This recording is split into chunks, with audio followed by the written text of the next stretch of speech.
जालना में स्वाभिमानी शेतकरी संगठन ने 31 जनवरी को जिला कलेक्टर कार्यालय के सामने धरना देने की घोषणा की है। संगठन के जिला अध्यक्ष सुरेश कारे ने बताया कि यह प्रदर्शन भारी बारिश के नुकसान की भरपाई और फसल बीमा की मांग को लेकर किया जाएगा। गेल्या सप्टेंबर महिन्यामध्ये जिल्ह्यात अतिवृष्टी होऊन खरीप पिकांचे अतोनात नुकसान झाले।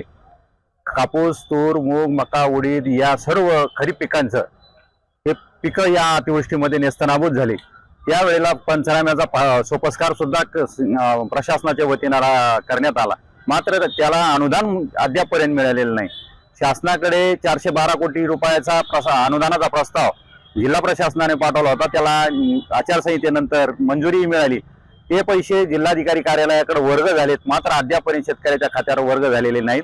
त्यामुळे त्या 412 कोटी रुपयासाठी स्वाभिमानी शेतकरी संघटनेच्या वतीने 31 जानेवारी रोजी जिल्हाधिकारी कार्यालयासमोर धरणे आंदोलन करण्यात येणार आहे। तसेच पीक विम्याचा प्रश्नही तितकाच महत्त्वाचा आहे। अग्रिम पीक विमा मंजूर होऊनही अद्याप शेतकऱ्यांना तो मिळालेला नाही। सुमारे 270 कोटी रुपये पीक विम्यापोटी शेतकऱ्यांना मिळणार आहेत। ते 270 कोटीचेही वाटप तात्काळ सुरू करावे, अन्यथा 31 जानेवारी रोजी स्वाभिमानीच्या वतीने जिल्हाधिकारी कार्यालयासमोर धरणे आंदोलन करण्यात येईल।